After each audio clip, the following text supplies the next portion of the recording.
I touched the rival king. During the feast, next morning, 600 soldiers ringed my castle. Alpha Queen.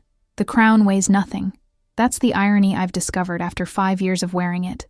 The golden jewels sit light as air on my head, but the invisible chains wrapped around my wrists, my throat, my future. Those drag me down like iron anchors pulling a ship to the ocean floor. I stand before the mirror in my chambers, adjusting the circlet one more time, and my fingers tremble. Not from fear. Never from fear. From rage so tightly leashed that if I let it slip even slightly, I'd burn this entire castle down with the force of it. You're too educated for your own good, Lyanna. Aldrich's words from this morning still echo in my skull, spoken in front of his advisors, men who should be my advisors, in my castle, serving my crown. But Aldrich Greystone has made himself at home in Stormcrest Keep like a parasite burrowing into healthy flesh.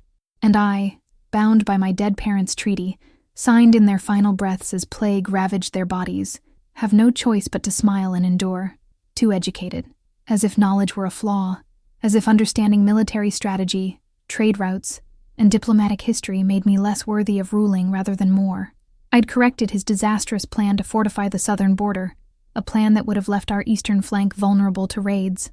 I'd done it quietly, tactfully, in front of only his inner circle, and he'd humiliated me for it. The bruise on my wrist throbs where he grabbed me afterward, pulling me into an alcove, his breath hot with wine and anger. You undermine me again, and you'll learn what happens to disobedient wives, he'd hissed. We're not married yet, I'd replied, meeting his eyes with steel I'd learned from my mother. A formality soon corrected. The memory makes my stomach clench. Tonight is the peace feast, a diplomatic necessity to end 5 years of border skirmishes with the Blackthorn Kingdom. Tomorrow, Aldrich will push to set our wedding date. Next month, perhaps. Next week, if he has his way.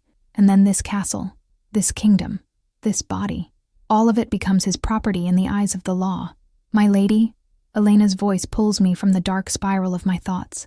My lady-in-waiting stands in the doorway, her face creased with worry that's become permanent over these past 6 months, since Aldrich took up residence here. It's nearly time. I turn from the mirror, smoothing the deep green velvet of my gown, the color of Stormcrest, the color of the pine forests that blanket our mountains, the color of my mother's eyes, which I inherited along with her crown and her impossible position. Elena approaches with the formal cloak, and as she fastens it at my shoulders, I see her gaze catch on my wrist.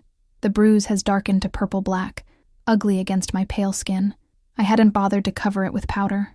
Let them see. Let the court whisper. Let everyone know what kind of man Aldrich Greystone truly is. He'll be worse after the wedding, Elena whispers, so low I almost don't hear it.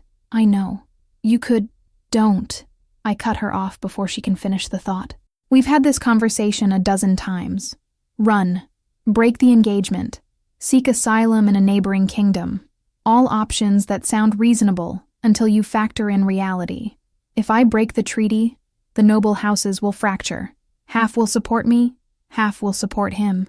Civil war within a month. My people are still recovering from the plague that took my parents. I won't let them bleed in a war over my personal freedom. But you're the queen. A queen who must marry to be legitimate in their eyes. The bitterness in my voice could poison rivers.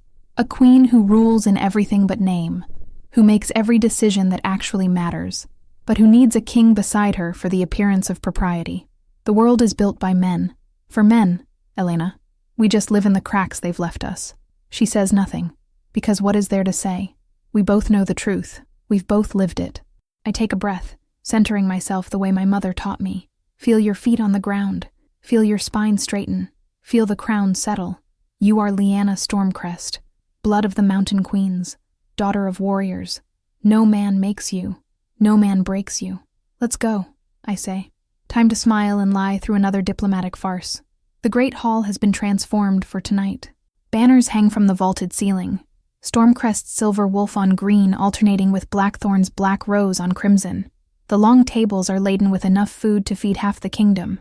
Roasted boars, honeyed hams, glazed quail, mountains of bread still steaming from the ovens. The smell should be enticing. Rich meat, fresh herbs, sweet wine. But underneath it all, I catch something else. The metallic tang of barely contained violence. The musk of Alpha's posturing. the acrid bite of old grudges dressed up in false pleasantries. This is a powder keg, and we're all pretending the fuses aren't lit. Aldrich is already seated at the high table, in what should be my chair, the one carved with wolves and storms, the one my father sat in, and his father before him. He's claimed it as naturally as breathing, and the court has accepted it because he's an alpha male, and I'm just a woman who happens to wear a crown. When I approach, he doesn't stand, doesn't show me the respect due a ruling queen. Instead, he gestures to the chair beside him, the consort's chair, and smiles that cold smile that never reaches his eyes. You look lovely, my dear. Green suits you, though I prefer you in simpler dress. All these jewels and finery seems excessive for a woman. Every word is calculated to diminish. I smile back, sweet as poisoned honey. How fortunate I don't dress for your preferences, my lord. I dress for my station.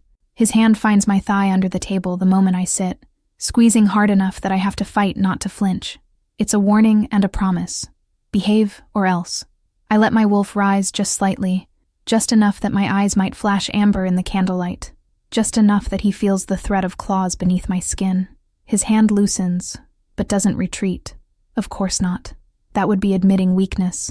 The hall fills with nobles, warriors, advisors from both kingdoms. The tension is thick enough to choke on. 5 years of war don't disappear with a treaty and a feast. The men at these tables have killed each other's brothers, sons, fathers. They sit now shoulder to shoulder, hands near weapons, smiles sharp as blades, and then the doors at the far end open, and Theron Blackthorn enters. My wolf surges to attention so violently I nearly gasp. She's been dormant for months, pressed down under the weight of duty and despair, but now she throws herself against my skin like she's trying to claw her way out. I force her down, confused by the intensity of her reaction, and focus on the man walking toward the high table. Tall, that's my first thought. Taller than Aldrich by half a head, broad-shouldered, moving with the fluid grace of a predator who knows exactly how dangerous he is. Dark hair, long enough to be pulled back in a warrior's knot, though a few strands have escaped to frame a face that's all hard angles and battle scars. His eyes, even from this distance, are the gray of winter storms, cold and assessing. He wears black. Of course he does. He's the Blackthorn King. But it's not court finery. It's functional leather and wool. Clothes meant for fighting, not peacocking. A man comfortable with violence, who doesn't need to perform strength because everyone already knows he has it. And his scent, moon goddess. His scent reaches me even across the room. Pine forests after rain, winter wind, something wild and cold and utterly untamed. My wolf whines, pressing forward, drinking it in like she's been starving and finally found food. I shove her down harder, alarmed. This is the enemy, the king we've been fighting for 5 years, the man responsible for dozens of border raids, hundreds of deaths. I should feel nothing but appropriate diplomatic distance.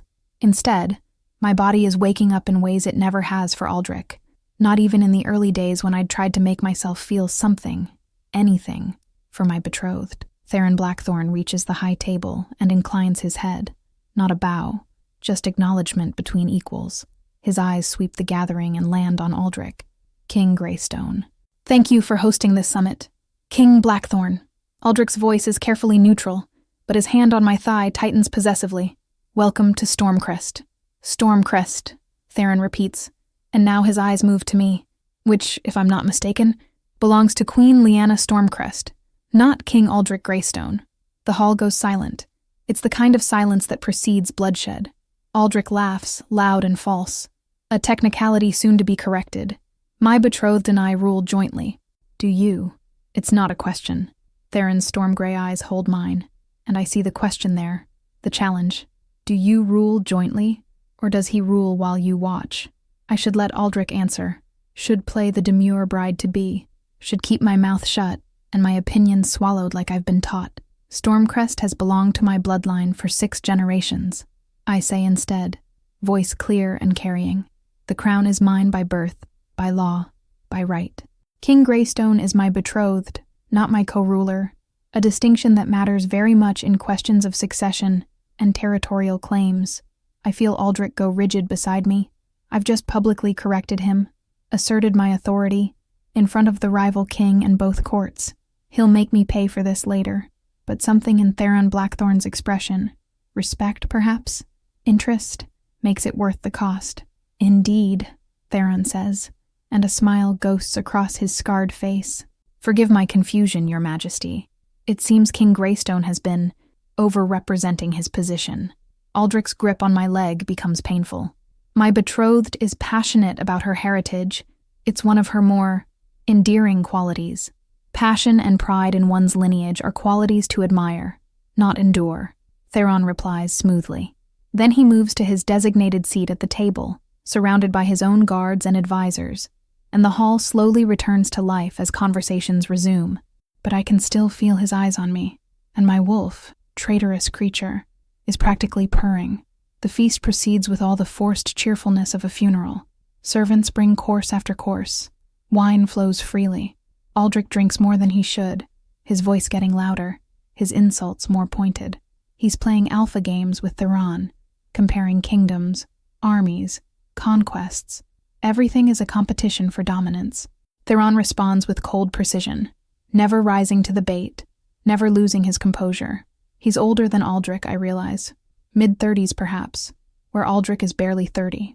There's a weariness in Theron's eyes that speaks of years carrying weight alone. Just like me, I find myself defending Theron's positions without meaning to. When Aldrich claims the disputed eastern territories by right of ancient conquest, I calmly cite the Treaty of Thorngate from 2 centuries ago that actually grants them to Blackthorn. When Aldrich suggests Theron's trade policies are bankrupting his people, I point out that Blackthorn's merchant guilds are thriving precisely because of reduced tariffs. Each time I speak, Aldrich's hand tightens punishingly on my thigh. Each time, Theron's eyes find mine with something I can't name. Gratitude? Recognition? Something deeper? The servants clear the main courses and bring wine for the toasts.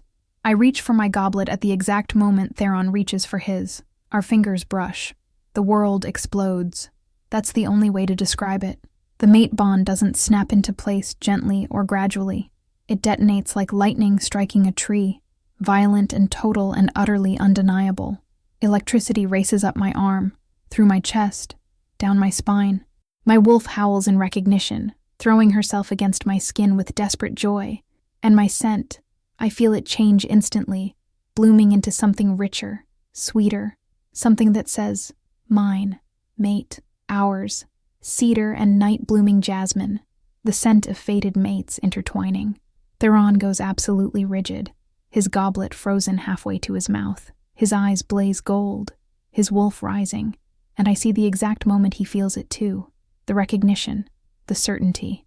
The moon goddess reaching down and saying these two, always these two. The air between us crackles with something everyone in the hall can sense, but no one can name.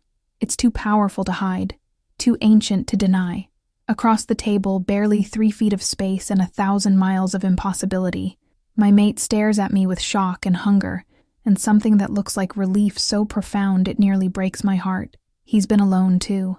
Powerful, dangerous, deadly King Theron Blackthorn, and he's been just as lonely as I have. Are you unwell, my queen? Aldrich's voice cuts through the moment like a blade. His hand on my thigh is bruising now, his alpha posturing on full display. You seem flushed. I force myself to breathe, to smile, to lie with every fiber of my being. Just warm, my lord. Too much wine, perhaps. But I can't look away from Theron, and he can't look away from me. This is impossible. He's the enemy. I'm betrothed. The mate bond doesn't care about politics or promises or anything except destiny. And goddess help me, neither does my heart. The feast continues, but everything has changed. Every breath I take is full of Theron's scent. Every movement he makes pulls my attention like gravity.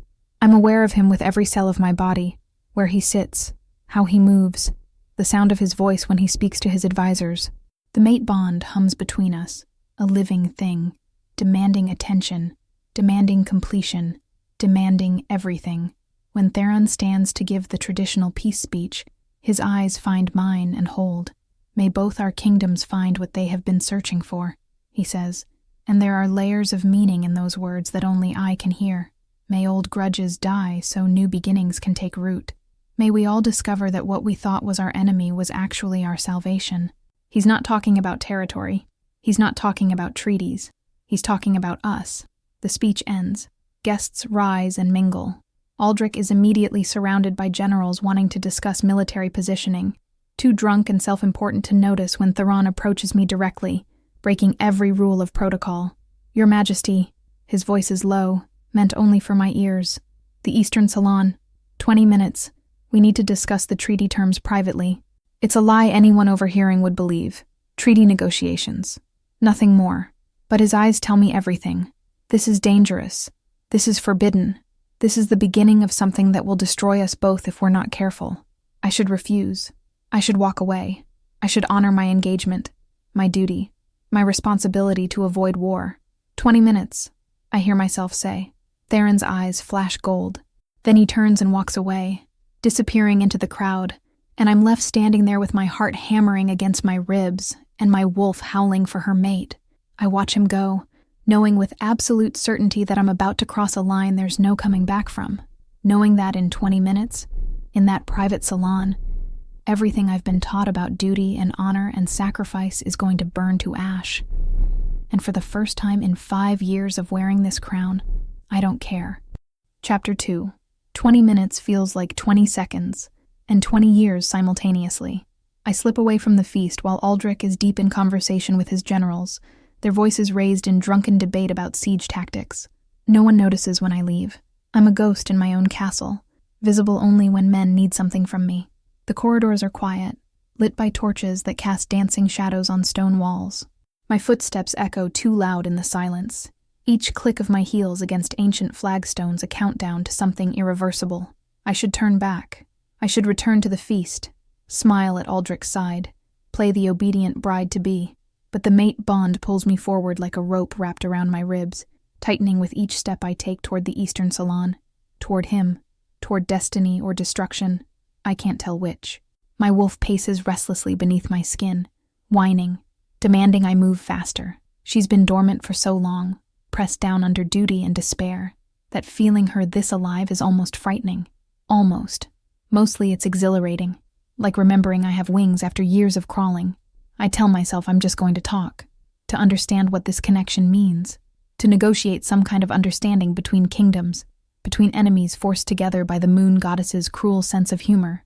I tell myself I'll keep my distance, maintain propriety, remember my obligations. I'm lying to myself, and I know it. The Eastern Salon is one of the oldest rooms in Stormcrest Keep, preserved exactly as it was 3 centuries ago, when my ancestors first claimed these mountains. Tapestries line the walls, depicting ancient wolf battles rendered in silver thread that catches the firelight, packs clashing under full moons, alphas locked in combat, the eternal struggle for dominance and survival. A fire crackles in the massive stone hearth, casting the room in warm amber light.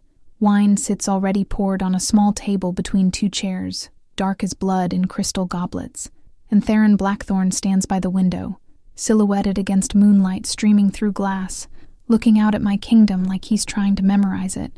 He turns when I enter, and I see his eyes are already glowing gold. His wolf is right there, barely contained, pressing against his control with the same desperate need I feel in my own.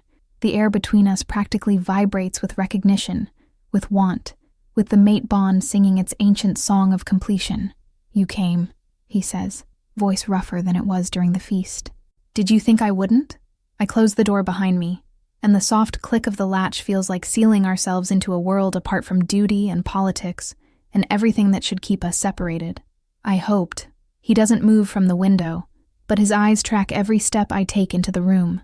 I wasn't certain. "You have every reason to hate me.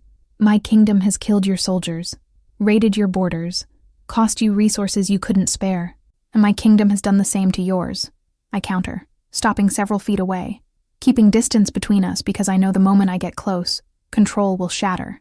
That's what war is. Mutual destruction dressed up in righteousness. You felt it too. Not a question. A statement of fact that needs confirmation anyway. The mate bond. My voice comes out steadier than I feel. The moon goddess has a twisted sense of humor, linking enemies. We're not enemies. Theron moves toward me finally, and I have to fight not to retreat or advance, to hold my ground as he crosses the space between us. The air seems to thicken with each step he takes, pressing against my skin, making it hard to breathe. We're victims of old men's grudges and dead kings' pride. This war started before either of us took our thrones. We inherited it like we inherited everything else. Crowns, responsibilities, loneliness. He stops close enough that I can feel his heat, smell pine forests and winter rain, and something uniquely him that makes my wolf purr, close enough to touch, but not touching. Yet, tell me, Lyanna Stormcrest, he says softly, and hearing my full name in his voice does something to my insides that should be illegal.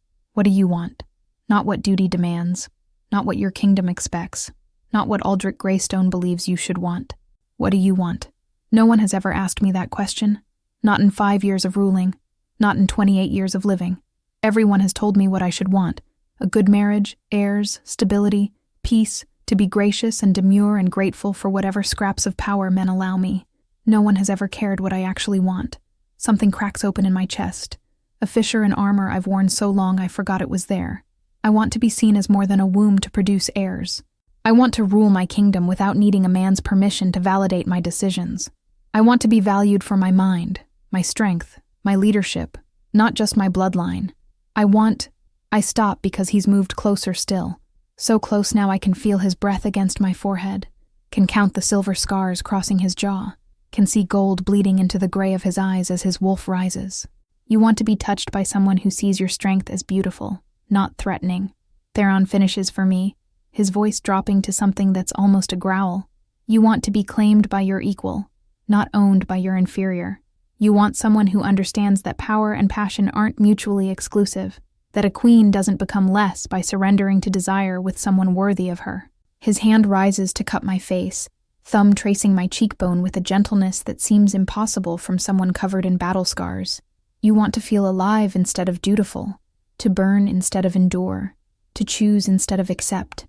Yes, the word escapes before I can stop it. Honest and raw and dangerous. Goddess, help me. Yes.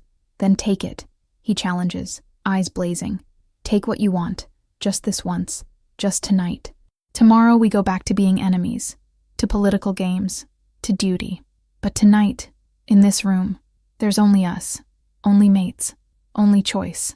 I should step back, should remember Aldrich, the engagement, the treaty that keeps my kingdom from fracturing, should think about consequences and propriety and all the rules I've followed my entire life. Instead, I kiss him. I close the distance and press my mouth to his, and it's like setting a torch to oil-soaked wood.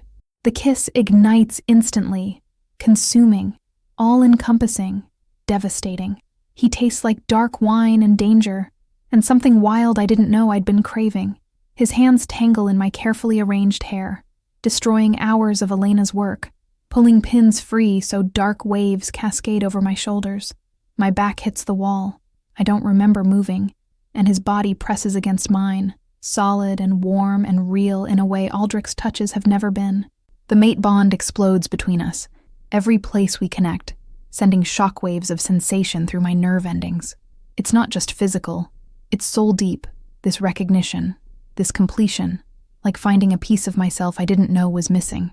When we finally break apart to breathe, we're both gasping, eyes glowing gold, wolves snarling to be released. My lips feel swollen, my body trembling with need that's both terrifying and exhilarating. This is madness, I whisper, but my hands are fisted in his shirt, pulling him closer instead of pushing away. This is destiny, Theron corrects, voice rough as gravel. The moon goddess doesn't make mistakes. You're mine. I'm yours. Everything else is just politics. He kisses me again, slower this time, deeper, like he's trying to memorize the taste of me. His hands slide down my sides, learning the shape of me through layers of velvet and silk, and everywhere he touches, lights up like stars appearing in a dark sky. I pull him toward the chairs by the fire, needing to be closer, needing more, needing everything. We collapse together, his weight pressing me into cushions that smell of cedar and old leather. His mouth traces from my lips to my jaw to the sensitive spot below my ear, and I hear myself make sounds I didn't know I was capable of. Desperate, wanting sounds that should embarrass me but only make him growl with satisfaction. Tell me what you want, he murmurs against my throat. Tell me what makes you feel powerful. And that's when I realize this isn't like anything I've experienced before. Aldrich has never asked what I want. His desires are what matter. His needs, his satisfaction. I exist to serve his ego and eventually produce his heirs. My pleasure has never entered the equation. But Theron is asking, waiting, giving me control even as his body shows how much he wants me. I want to be seen, I breathe. Really seen. Not the crown, not the bloodline, not the alliance or the treaty or the political prize. Me, Lyanna, just me. Then let me see you. His hands frame my face, forcing me to meet his eyes. Let me see all of you. The queen and the woman. The strength and the vulnerability. The power and the fear. All of it. I want all of it. So I let him. And he shows me what it means to be with someone who sees you as an equal, who touches you like you're precious and powerful simultaneously, who takes pleasure from giving it, who understands that true strength isn't domination but partnership. We talk between kisses, between touches, between moments of connection that go deeper than physical. I learn about his kingdom, how he inherited the throne at 19 when his father died in battle, how he spent 15 years trying to heal his people while trapped in a war he didn't start, how lonely it is to rule alone, to make decisions that cost lives, to carry the weight of thousands while everyone watches and judges and waits for you to fail. I thought I'd never find my mate, he confesses at some point, when we're tangled together on the floor by the fire, his fingers tracing idle patterns on my bare shoulder. Thought the moon goddess had forgotten me, or decided I didn't deserve the gift. She doesn't forget anyone. I press my palm against his chest, feeling his heartbeat sync with mine, the mate bond humming contentedly between us now that we've acknowledged it. She just waits for the right moment, even when that moment is inconvenient and complicated and probably going to get us both killed. He laughs, the sound surprising and genuine. Your optimism is inspiring. I'm a realist. This, I gesture between us, is going to explode in our faces. Aldrich will find out. Your court will object. Wars have started over less. Then we make it worth it. His hand covers mine on his chest. Whatever comes, whatever the cost, we make it worth it. Because this, Lyanna, this connection, this recognition, people search their whole lives and never find this. We found it in the middle of a feast between enemy kingdoms. That's not coincidence. That's destiny. The night stretches on, hours passing without notice. We exist in a bubble outside time, outside duty, outside everything except each other. He tells me about growing up in the shadow of a warrior king, who saw him only as a future weapon. I tell him about my mother, the brilliant queen who died too young, leaving me to rule alone without guidance. We share scars, physical and emotional, mapping the damage life has done to us. And slowly, I start to understand what I've been missing. Aldrich has made me feel small, controlled, like I need to diminish myself to be tolerable. But Theron makes me feel expansive, powerful, like I could conquer worlds and he'd cheer me on. He doesn't see my intelligence as threatening or my strength as unfeminine. He sees them as exactly what makes me worthy of the crown, of respect, of partnership. When this is over, I whisper at some point near dawn, when we figure out how to untangle this political nightmare, what happens to us? We rule together. He says it like it's simple, like the solution is obvious. Your kingdom, my kingdom, united under one crown. No more war, no more waste, just peace and partnership and building something better than what we inherited. That's treason against my engagement to Aldrich. That engagement is a cage built by dead men. You deserve better than being Aldrich Greystone's possession. I want to believe him. Moon Goddess, I want to believe that this could work, that we could find a way to be together without destroying everything. But I've lived in politics too long to think it's that easy. The sky outside the window starts to lighten, gray dawn creeping in to remind us that this night can't last forever. We dress slowly, reluctantly, stealing touches and kisses like we're trying to store them up against the separation to come. When I'm fully clothed again, crown reset on my head, though my hair is still wild and my lips are swollen and anyone looking closely will know exactly what I've been doing, Theron pulls me into his arms one last time. He frames my face with both hands, forcing me to look at him, to see the intensity in his storm-gray eyes. I'm going to free you from Aldrich Greystone.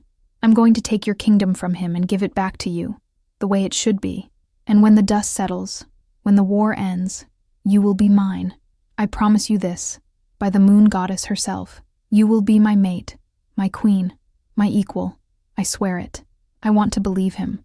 My heart is singing with the promise, the mate bond glowing warm and certain between us. But my mind, trained in strategy and politics, whispers caution. What if we can't?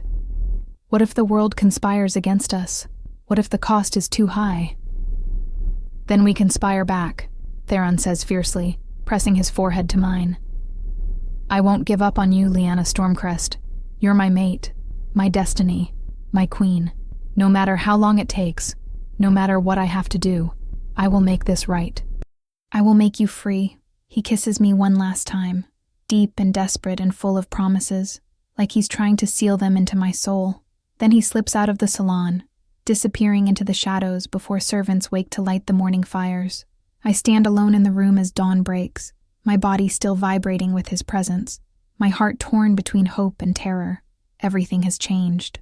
I can't go back to being the woman who accepted her cage, who bent under Aldrich's control, who sacrificed her own happiness for political stability. I've tasted freedom now. I've felt what it means to be chosen, valued, seen. I've experienced partnership instead of ownership, desire instead of duty, love instead of obligation. And I'll burn the world down before I give it up. I slip back to my chambers as the castle wakes, avoiding servants and guards, keeping to shadowed corridors. Elena is waiting in my rooms, pacing anxiously, and she gasps when she sees me. My lady, where have you? She stops, taking in my disheveled state, my wild hair, the marks on my throat that I can't quite hide. Oh no, don't, I say softly. Don't tell me it was foolish. Don't tell me I've made everything worse. I know. I don't care. Was it?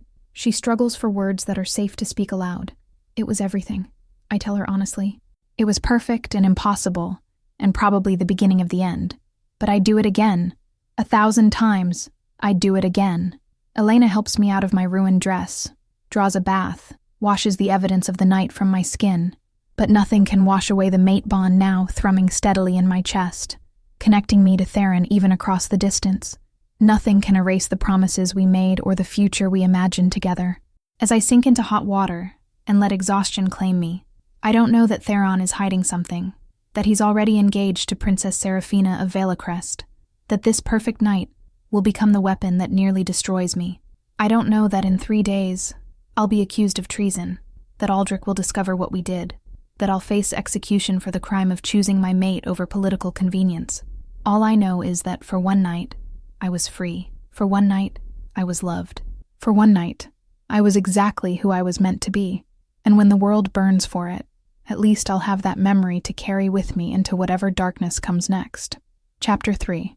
3 days. It's been 3 days since the Peace Feast, since the Eastern Salon, since the night that rewrote every certainty I thought I had about my life.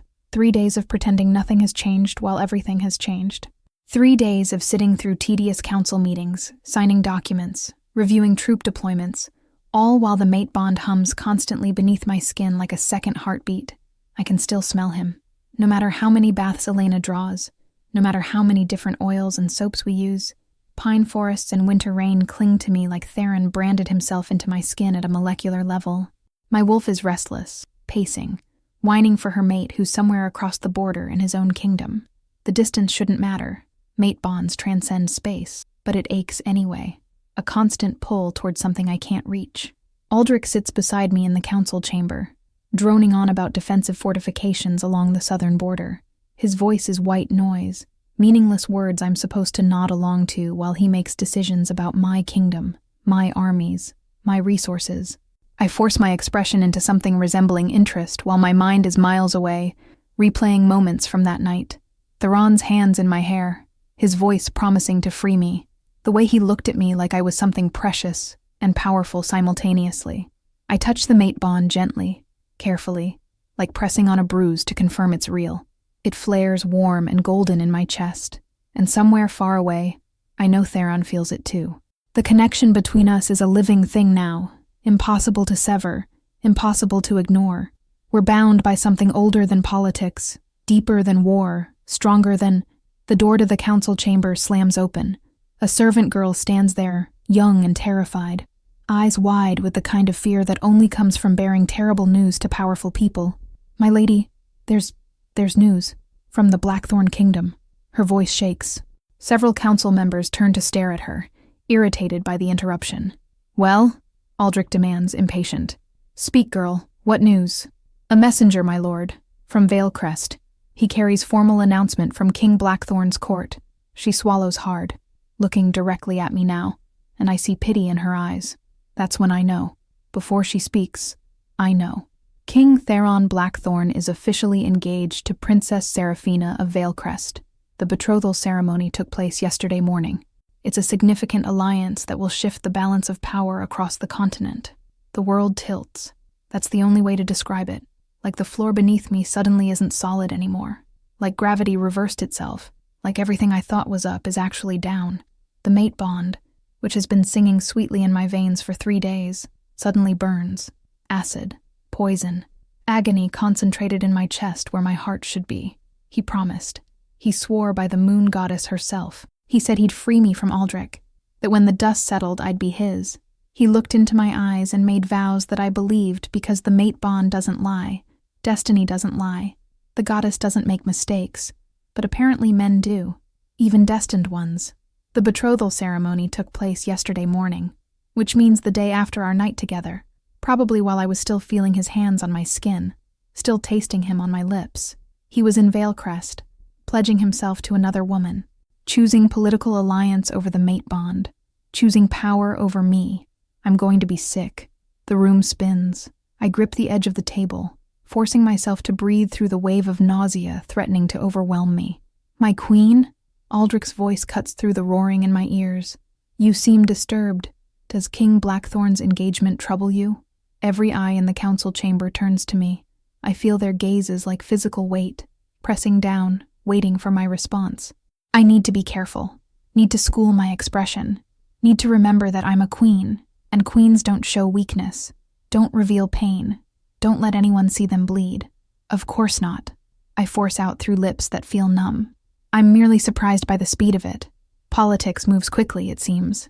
Indeed, Aldrich studies me with narrowed eyes, and I know I've made a mistake.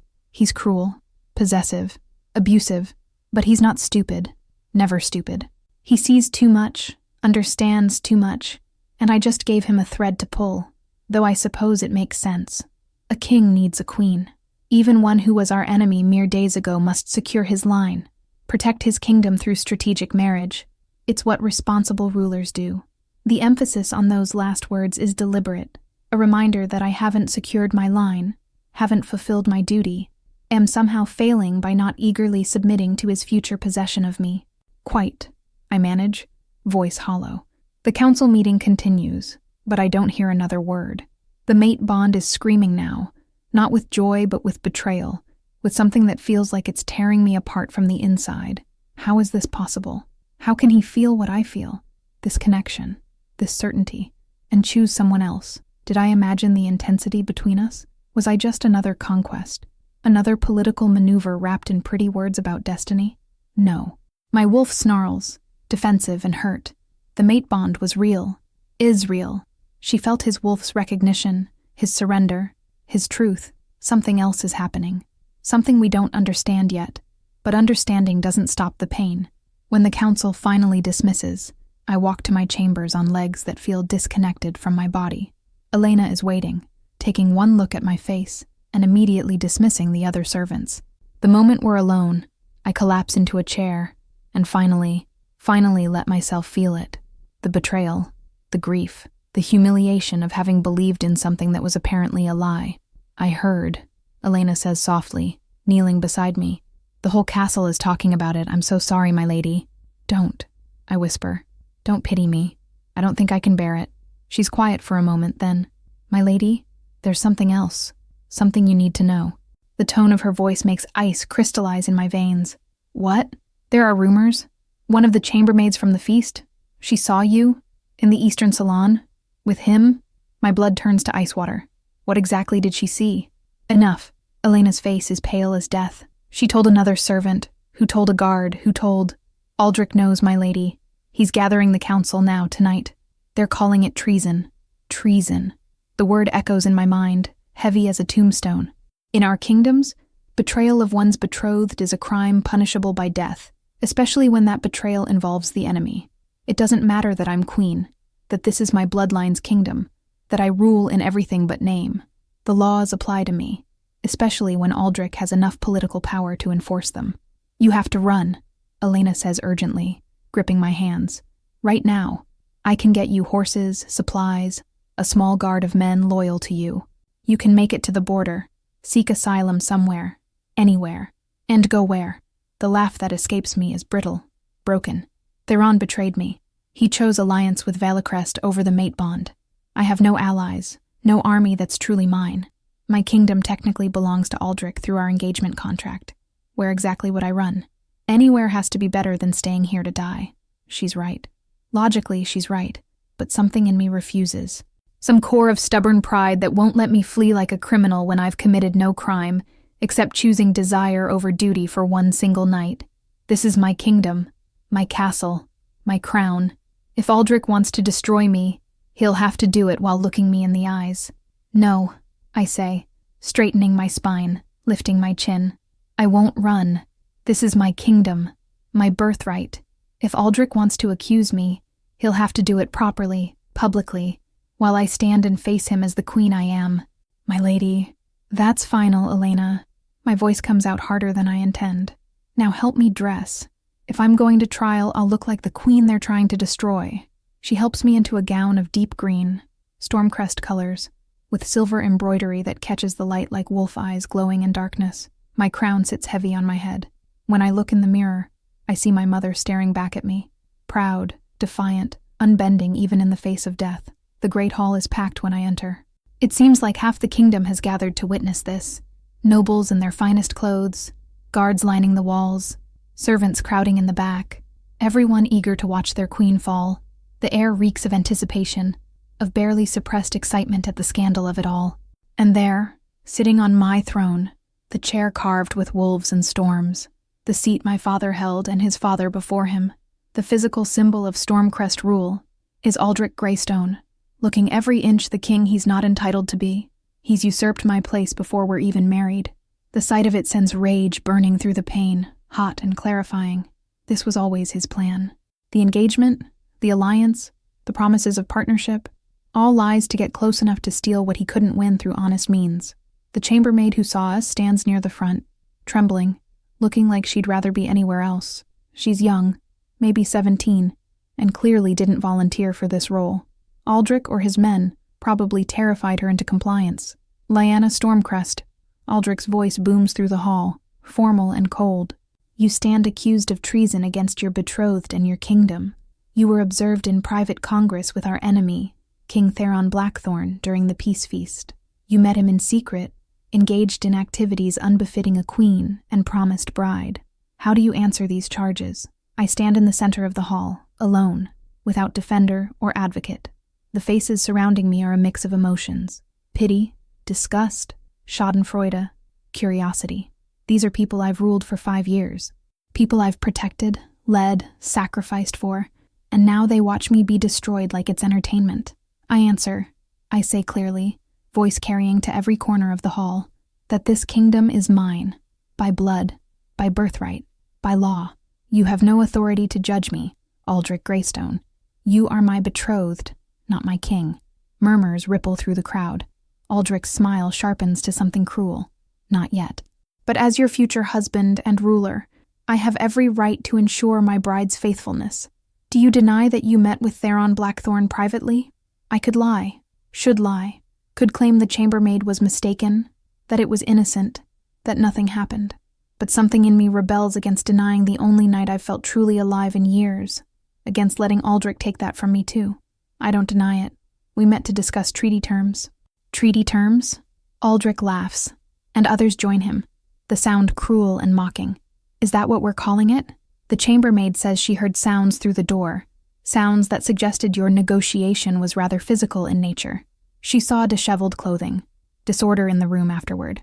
Tell me, my dear, what kind of treaty were you negotiating? Heat floods my face. Humiliation, rage, shame, all mixed together. Around me, people whisper, smirk, judge. They're reducing that night, that beautiful, perfect night of finally feeling seen and valued, to scandal, to gossip, to evidence of my unworthiness. If you're going to execute me, I say, voice shaking but steady, then do it. Stop dragging this out. Stop enjoying your power over me. Execute you? Aldrich stands, and the hall falls silent. Treason against the crown is indeed punishable by death, but I am merciful. His smile says otherwise. You'll be imprisoned until our wedding date.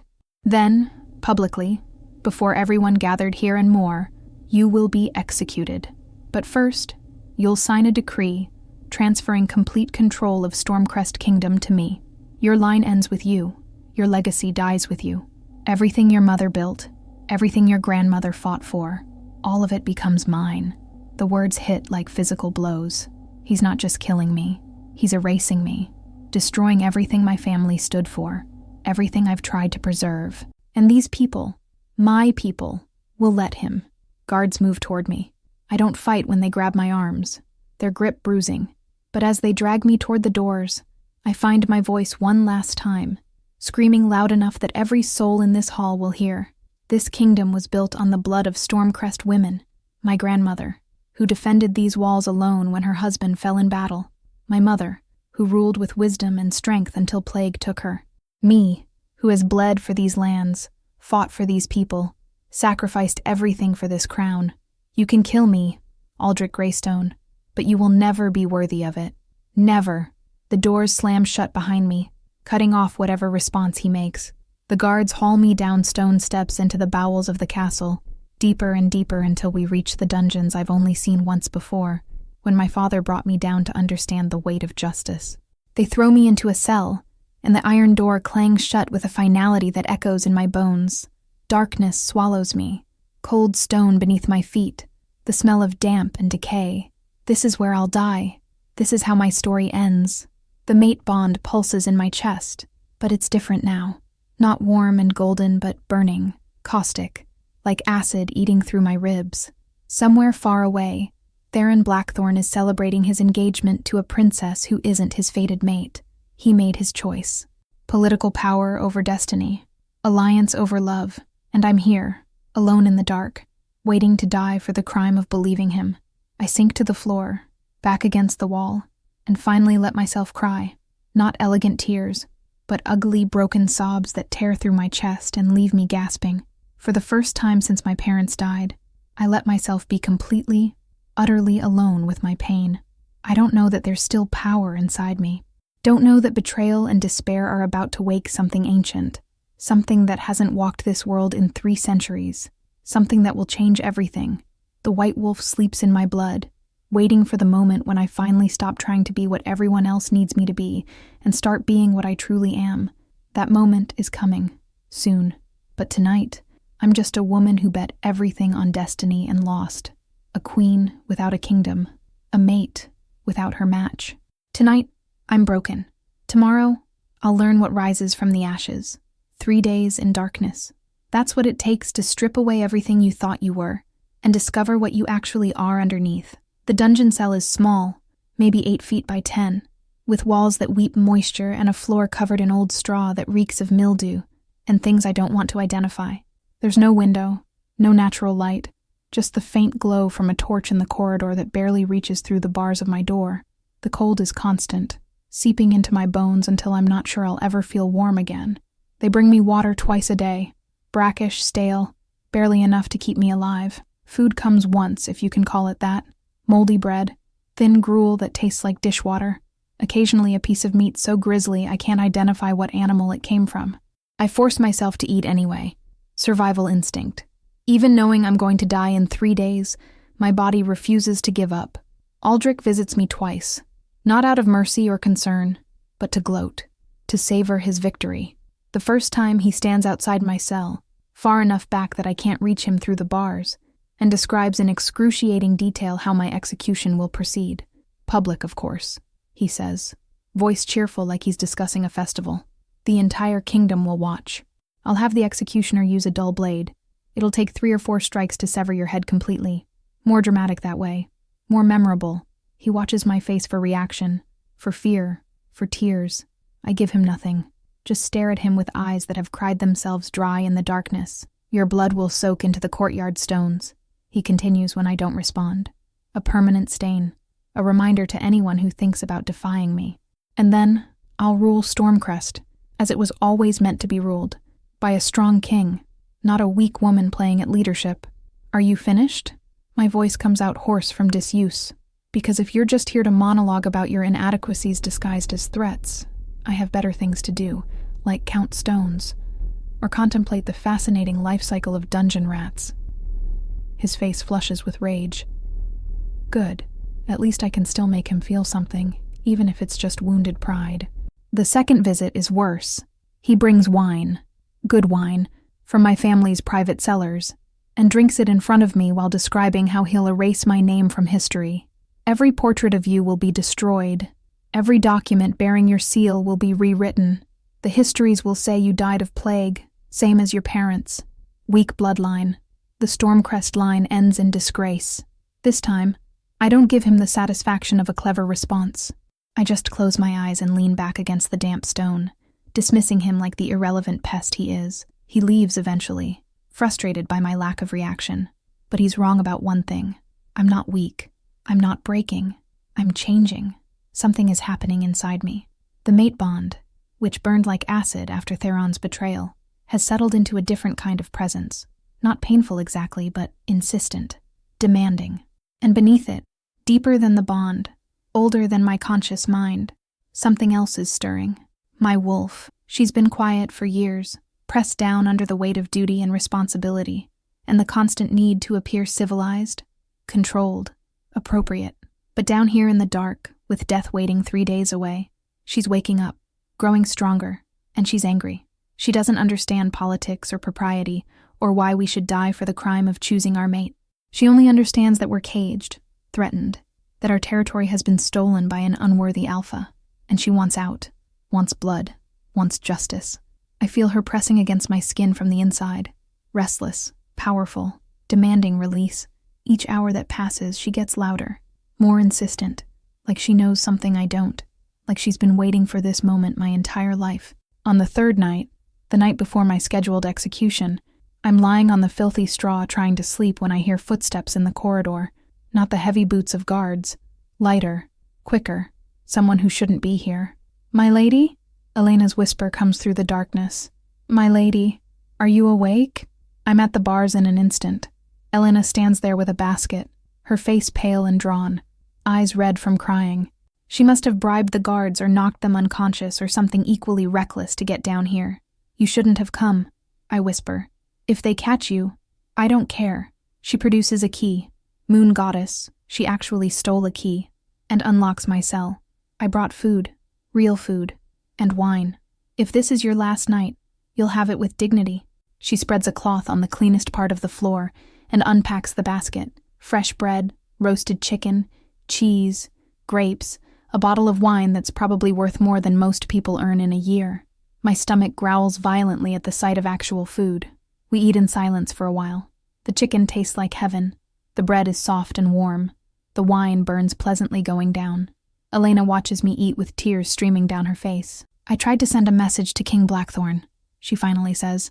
"Thought maybe if he knew what was happening he could—" No. The word comes out harsher than I intend. He made his choice. Princess Seraphina and political alliance were worth more to him than destiny. I won't beg. I won't plead with a man who betrayed his mate for power. But the mate bond. The mate bond isn't magic that overwrites free will, Elena. It's a connection, a recognition, but it doesn't force anyone to act on it. Theron chose. He chose wrong. And I'm here because of it. My lady. Her voice breaks. You should have been legendary. The greatest Queen Stormcrest ever had. You should have ruled for 50 years. Had children who inherited your strength, changed the world. Instead, you're going to die at 28 for the crime of feeling something real. The unfairness of it sits heavy in the air between us. She's right. I should have had decades.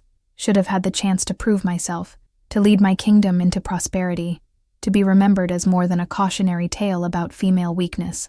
I'll still be legendary, I hear myself say, and I don't know where the certainty comes from.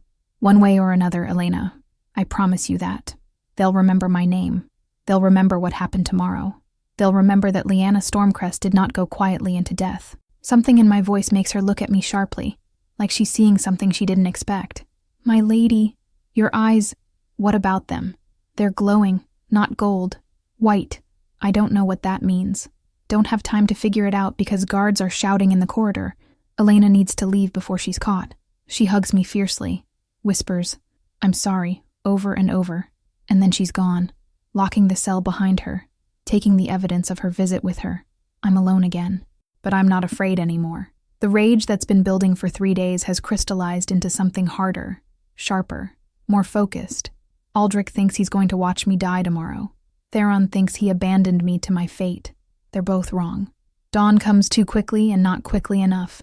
Guards open my cell before the sun is fully risen, shackling my wrists with heavy iron, leading me up stone steps and through corridors I know by heart. My castle, my home, soon to be my execution site. They've dressed me in simple clothes, rough linen, undyed, the kind prisoners wear to their deaths. My hair hangs loose and tangled. My feet are bare against cold stone. They want me to look diminished, broken, an example of what happens to women who step out of line. But I walk with my spine straight and my head high, and the guards leading me have to work to match my pace instead of dragging me. The courtyard is packed. It looks like the entire kingdom turned out to watch their queen die. Nobles in their finest clothes occupy the best viewing positions. Merchants and farmers and craftspeople fill the rest of the space. Children sit on their parents' shoulders. This is entertainment to them, a spectacle. The scaffold stands in the center of the courtyard, freshly built, wood still pale and unseasoned. The executioner's axe rests against the block, blade polished until it catches the morning sun. At least Aldrich lied about using a dull blade. Or maybe that was just psychological torture. Aldrich himself sits in the royal viewing box, the one my father used to watch tournaments from, that my mother used to observe feast day celebrations. He's dressed like he's already king, wearing colors that aren't his, sitting in a chair that isn't his, ruling over a kingdom he has no right to claim. He catches my eye and smiles. Triumphant, cruel. This is his victory, his coronation disguised as my execution. The executioner waits by the block, face hidden behind a leather mask. A priest stands nearby, ready to recite last rites whether I want them or not. Guards surround the scaffold, keeping the crowd back, maintaining order for the show. They lead me up the steps. The wood creaks under my feet. Someone in the crowd shouts something, support or condemnation, I can't tell, but guards silence them quickly. The priest steps forward, begins droning about sin and redemption, and the mercy of the moon goddess for those who repent. But I'm not listening, because the mate bond, dormant for 3 days, suddenly jerks tight in my chest like someone yanked a rope, sharp, demanding, undeniable. I look toward the castle gates and see Theron Blackthorn ride through them. He's alone, unarmored, apparently unarmed. His horse is lathered, sides heaving like he rode hard through the night. His eyes find mine across the crowded courtyard, and even at this distance I see the desperation in them, the fear, the determination. He came. Too late, probably, but he came. "Stop!" His voice thunders across the courtyard, cutting through the priest's recitation, silencing the crowd. "She is my mate. By the law of the moon goddess, you cannot execute her." The courtyard erupts in chaos. People shouting, guards drawing weapons, Aldrich standing up in his viewing box with fury written across his face. Theron dismounts and strides toward the scaffold, and I see guards moving to intercept him. "Your mate?" Aldrich's voice drips with mockery. "How interesting. I heard you were engaged to Princess Seraphina of Valcrest. It seems we're both betrayers, King Blackthorn. I broke the engagement." Theron keeps walking, shouldering past guards who are too shocked by his audacity to actually stop him. "I chose my mate over politics. Now, release her." He reaches the base of the scaffold, looking up at me with those storm-gray eyes, and I see everything in his expression. Regret, love, fear that he's too late, the desperate hope that I'll forgive him. I should feel relief. He came for me. He chose me after all. He broke his engagement, probably starting a war with Valecrest, all to save me. But all I feel is rage burning hotter than a forge fire. "No," I say clearly, coldly, and the word drops into sudden silence. "No, Theron Blackthorn, you don't have permission to save me." He stops, frozen, clearly not expecting this response. "Lyanna, you promised me." My voice carries across the courtyard, and everyone is listening now, witnessing. "You swore by the moon goddess that you would free me from Aldrich, that when the dust settled I would be yours. But you didn't free me. You left me here rotting in a cell while you negotiated political alliances. You don't get to be my savior now. I was trying to protect you. I don't need protection." The scream tears out of me, and something inside my chest breaks. Not the mate bond. That's still there, still connecting us, but something else. Some final restraint I've been holding on to. some last pretense of being civilized, controlled, appropriate. The rage, the despair, the betrayal, the 3 days in darkness, the years of being diminished and controlled and told I'm not enough, all of it converges into a single white-hot point in my chest. I don't need you, I say, and my voice doesn't sound human anymore. I don't need Aldrich. I don't need anyone. And then I transform. But it's not like any shift I've ever experienced. Usually the change is smooth, controlled, practiced after years of training. This is violent, explosive. My wolf doesn't politely request release. She demands it, tearing through skin and bone and human limitations with a roar that shakes the castle walls. The shackles on my wrists shatter. The rough clothing disintegrates. And where Lyanna Stormcrest stood, a wolf now rises. But not gold like alphas, not silver like betas, not even the rare black of ancient bloodlines. White, pure, absolute, blinding white like fresh snow under moonlight, like clouds lit from within by lightning, like the moon goddess herself given physical form. I'm huge, easily twice the size of a normal wolf, maybe 3 times. Power radiates from me in waves that make the air shimmer, that send guards stumbling backward, that forces everyone nearby to either kneel or flee. My eyes blaze not gold, but white, like stars, like burning ice, like something beyond mortal understanding. The courtyard explodes into chaos. People scream, running in all directions. Guards drop their weapons.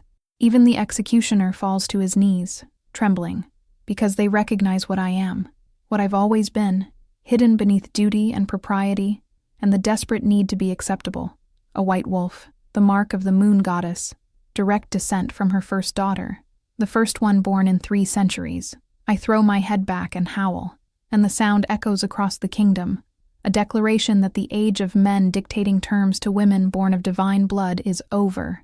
Movement to my right draws my attention. Theron has shifted too, his dark wolf magnificent and powerful, until he sees me and immediately drops into a submissive crouch, head low, exposing his throat. Instinct. Every wolf recognizes a Luna when they see one, not just alpha, beyond alpha. True royalty. Aldrich is frozen in his viewing box, all his bravado evaporated in the face of legend made real. I could tear him apart, could end him in seconds. The white wolf wants blood and vengeance and justice rendered in the most primal way. But I'm more than wolf. I'm also woman, queen, descendant of rulers who understood that true power doesn't require violence to prove itself. I shift back to human form, standing naked in the center of the scaffold, but my skin glows with residual power, with light that seems to come from within. Ancient marks appear on my arms, my shoulders, my chest, silver symbols that shine like the moon, the physical evidence of my bloodline, the moon goddess's blessing made visible. No one dares look at me with disrespect. No one snickers at my nudity. They're too busy staring in awe and terror at something they thought was myth. This kingdom, I say, and my voice echoes with power that's not entirely my own, like the goddess herself speaks through me, is mine, by blood, by birthright, by divine decree. Aldrich Greystone, you are guilty of attempting to usurp what was never yours. Leave my lands or face my justice. Aldrich runs, literally scrambles down from the viewing box and flees toward the gates, stumbling in his haste, all his cruelty and bravado reduced to cowardice in the face of real power. His guards don't follow him. They're already kneeling, pressing their foreheads to the ground, offering submission to their true queen. I turn to Theron, who has shifted back to human form and kneels at the base of the scaffold, completely naked, completely vulnerable, eyes locked on me with an expression of awe and fear and love so profound it should hurt to witness. As for you, I say, voice softer but no less powerful, you betrayed me, but you also came. Late, but you came. Lyanna, he starts, but I raise a hand and he falls silent. Don't, not now. You want to prove your worth? You told me you'd take my kingdom. So go. Go fight the war your choice created when you broke that engagement. Prove that choosing your mate over political alliance was worth it. And then, maybe, I'll consider forgiving you. It's dismissal and challenge simultaneously. Theron hears both. He nods slowly, understanding passing through his eyes. I'm not the woman he left 3 days ago. I'm not even the woman he met at that feast. I'm something more now, something that can't be saved by anyone because I don't need saving. He stands, finds clothes someone throws from the crowd, dresses with dignity despite the circumstances. Before he leaves, he meets my eyes one last time. "I will earn your forgiveness," he says, "or die trying." "Good," I reply. "Now go." He does, mounts his horse and rides back through the gates, and I watch him disappear, feeling the mate bond stretch but not break between us. He's still mine. I'm still his. But on my terms now, not his, not anyone's but mine. I stand alone in the center of the courtyard, wrapped in nothing but power and light and the absolute certainty of who I am. Around me, the entire kingdom kneels, nobles and commoners alike, guards and servants. Everyone who came to watch me die now witnesses my rebirth. The white wolf has awakened, and she bows to no one. I wake to sunlight streaming through windows in my own chambers, in my own bed, with my own crown resting on the table beside me. For the first time in what feels like forever, I wake free. The white wolf sleeps contentedly inside me, no longer caged by duty or fear or the desperate need to be acceptable. She's still there, still powerful, but settled now, patient, knowing that she's been acknowledged, that we're finally whole instead of fractured.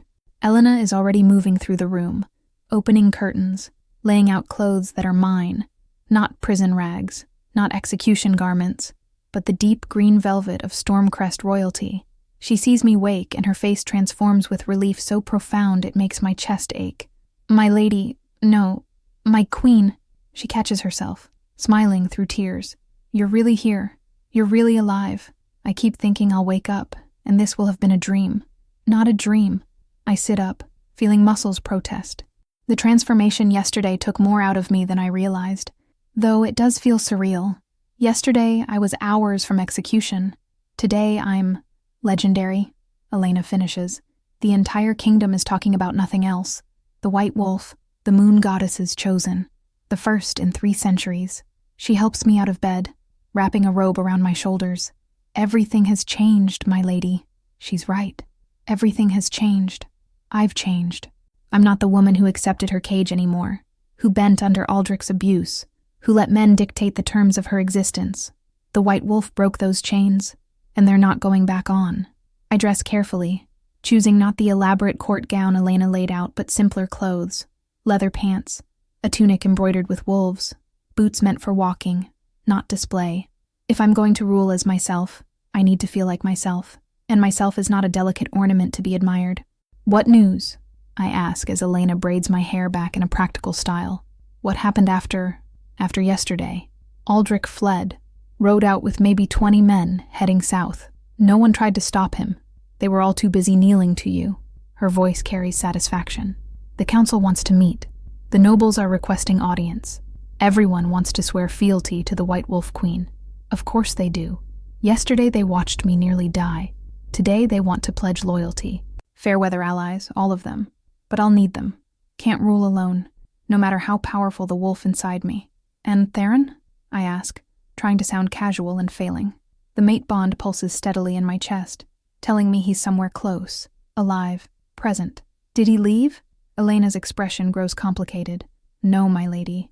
He's still here, camped outside the walls with his men, waiting, I think, for you to summon him, or exile him, or something." The mate bond tugs, wanting me to go to him, to close the distance, to complete what was interrupted by betrayal and politics. But I'm not ready. He hurt me, broke his promise, chose power over us. The white wolf may have awakened, may have claimed her throne, but the wound in my heart is still raw. I'm finishing breakfast, actual food, not prison slop, when a commotion outside makes Elena rush to the window.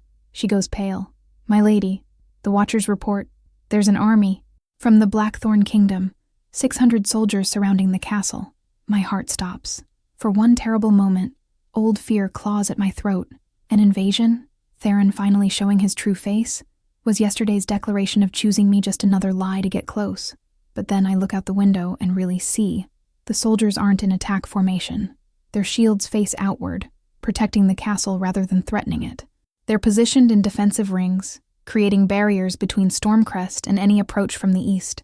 And in the center, dismounting from a black horse, is Theron. He looks up at my window, seems to see me standing there, and inclines his head. Not submission, not dominance, respect between equals. He's not here to attack, I realize, voice barely above a whisper. He's here to protect. From Veilcrest. From retaliation. Elena looks at me sharply. What?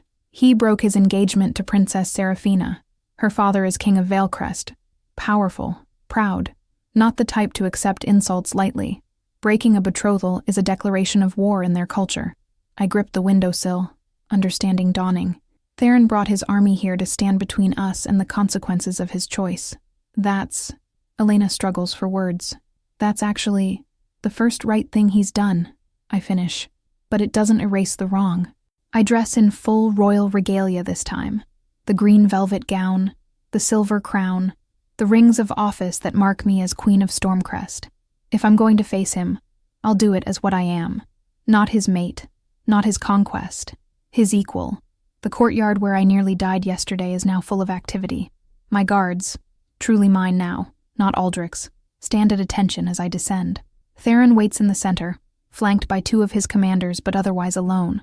He's unarmed, vulnerable, and when I approach, he doesn't try to close the distance, respecting the space I demanded. 600 soldiers, I say, stopping several paces away. You brought 600 soldiers to my castle. To protect your castle.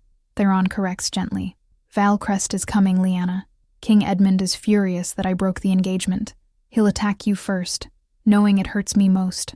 So my soldiers stand here, between your kingdom and any threat. And if I don't want your protection, I keep my voice cool, measured. If I order you and your army off my lands, then we camp outside your borders, Theron says simply. But we stay, because you might not need me, Lyanna Stormcrest. But your kingdom shouldn't suffer for my choices. The war that's coming is my fault. I'll face it, but I won't let you face it alone. It's the first thing he's said that acknowledges responsibility without excuses. That recognizes his actions have consequences beyond just the 2 of us. I study him, this alpha king who betrayed me and returned, who lied and now tries to make amends. You broke your promise, I say quietly, meant only for his ears. You swore you'd free me. Instead, you made another alliance while I rotted in a dungeon. I did. No denial. No justification. I thought I needed Veilcrest's alliance first. Thought politically you'd be safer if I built power before challenging Aldrich directly. I was wrong. I should have trusted the mate bond. Should have trusted you. Should have known the White Wolf doesn't need anyone to save her. The admission costs him something. I see it in the way his jaw clenches, the pain in his storm-gray eyes. He's an alpha, raised to believe strength means never admitting weakness. Saying he was wrong goes against every instinct, but he says it anyway. For me. How long until Veilcrest arrives? I ask, shifting to strategy because I'm not ready to deal with emotions yet. 3 days, maybe 4. Edmund is gathering forces from across his kingdom. He'll bring thousands. My 600 won't be enough to stop him, but they'll buy you time to evacuate, to seek allies, I'm not evacuating my kingdom. The words come out harder than intended. This is my home, my people. I don't run. Lyanna, you can't fight an army. I'm a white wolf. I let my eyes flash white. Let him see the power coiled beneath my skin. I'm descended from the moon goddess's first daughter. I just claimed my throne by transforming in front of the entire kingdom. You think I'm going to hide behind stone walls while men fight my battles? Theron stares at me for a long moment and slowly, so slowly, a smile spreads across his scarred face. It's the first genuine smile I've seen from him. Not seductive or political, but filled with real joy and admiration, and something that looks like love. No, he says. I don't think that at all. I think you're going to fight, and I think anyone who stands against you is going to regret it. 2 days later, Veilcrest's army appears on the horizon. 3,000 soldiers, maybe more, moving like a dark tide across my lands. King Edmund rides at their head, banners flying, making a statement about power and consequences. I stand on the castle battlements watching them approach, and the White Wolf stirs inside me, ready, eager. Beside me, Theron reviews defensive positions with my commanders, integrating his 600 with my 1,000, creating something stronger than either force alone. We'll hold the walls, General Marcus, my father's old friend, loyal through everything, says, studying the approaching army. Make them come to us. Bleed them in the approach. No, I say, and both men turn to look at me. We meet them in the field. Open combat. My lady, Marcus starts, but I cut him off. A white wolf doesn't hide. We face them head on, and we show Veilcrest, show everyone, that Stormcrest isn't weak, that we don't need stone walls to protect us, that our queen fights beside her people. Theron is staring at me with that expression again, the one that makes the mate bond sing. You're going to fight, he says. Not a question, a statement of fact. I am. Then I'm fighting beside you. He moves closer, close enough that I can smell pine forests and winter rain. Not in front, protecting you like you're fragile. Not behind, supporting you like you're not capable. Beside you, as equals, if you'll have me. I should say no, should make him prove himself more, earn trust through months of careful demonstration. But the White Wolf knows what she wants, and for once, I agree with her. As equals, I confirm. You guard my flank, I'll guard yours. We fight as what we are, mates, even if we're not ready to be anything more. His eyes flash gold, as my queen commands. The battle that follows will be sung about for generations. I shift to White Wolf form on the field, and 3,000 soldiers falter just seeing me. I'm enormous, radiant, terrifying, moonlight given teeth and claws and fury. Power radiates from me in waves that make the grass flatten, that sends horses rearing, that forces every wolf in both armies to feel the pull of true Luna authority. Theron shifts beside me, his dark wolf powerful and deadly, and together, we charge. The mate bond sings between us, connecting us in ways that go beyond physical, letting us move as one entity with two bodies. He guards my left, I guard his right. When he leaps, I'm already moving to cover. When I strike, he's there protecting my vulnerable moments. We're devastation together. The White Wolf is faster, stronger, more lethal than any normal shifter. I tear through enemy lines like they're paper, and everywhere I move, Veilcrest soldiers break and run. Because this isn't just combat, it's divine judgment. They're not fighting a queen. They're fighting the moon goddess's wrath made manifest. King Edmund sees me coming and tries to rally his men, but they're already fleeing. You can't fight legend, can't stand against divinity. He sounds retreat, gathering what's left of his pride and his army, and withdraws before I can reach him. Smart man. The White Wolf wanted his blood, wanted to make an example. But the woman inside the wolf knows when victory is complete. Veilcrest came to punish us for breaking their engagement. Instead, they learned that Stormcrest doesn't break, that our queen is beyond their reach, that some battles aren't worth fighting. When the dust settles and the last of Veilcrest's forces disappear over the horizon, I shift back to human form in the middle of the battlefield.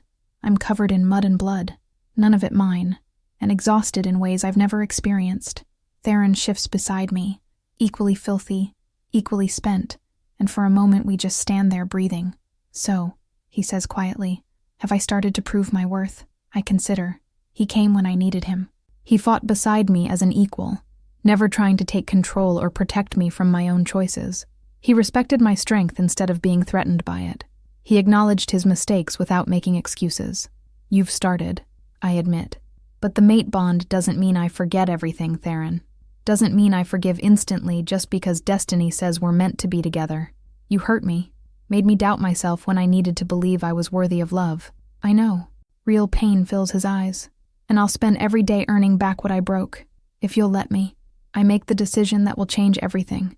You can stay, but not as my savior, not as my lord, as my partner, equal, working to rebuild the trust you shattered, proving that choosing me over political alliance wasn't impulse but conviction. And the mate bond? His voice is careful, hoping. I place my palm against his chest, feeling his heartbeat sync with mine. The mate bond hums between us, damaged but healing, fragile but present. The mate bond means we're destined. Doesn't mean it's easy. Doesn't mean I have to forgive you just because the goddess said you're mine. You're going to earn this. Theron catches my hand, brings it to his lips with reverence. How long do you need? Long enough to rebuild my kingdom. Long enough for you to prove that your choice was real. Long enough for me to decide if you deserve not just my body, but my heart. It's the most honest, most vulnerable thing I've said to him. Theron nods slowly, accepting the terms. The months that follow teach me what partnership actually means. Theron stays, his 600 soldiers integrating with my forces, creating an alliance stronger than either kingdom alone. We work together governing, him bringing strategic knowledge from years of rule, me bringing political insight from knowing my people, my lands, my history, And slowly, carefully, trust rebuilds. It's the small moments that change everything.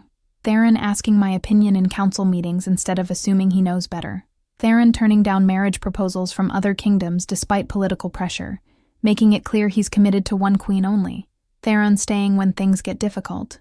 Border disputes, harsh winters, political challenges, instead of finding excuses to leave. He proves himself not through grand gestures, but through consistent presence. Through choosing me again and again, every single day. One night, 6 months after the battle with Veilcrest, we're alone in my study reviewing territory maps, when the mate bond flares stronger than it has since that first night in the Eastern Salon. I look up from the documents and find Theron watching me with those storm-gray eyes, and suddenly, I know, I've forgiven him, not because I had to, not because the mate bond demanded it, but because I chose to, because he earned it through patience and respect, and the kind of love that doesn't demand but offers. Theron, I say softly, yes, I choose you.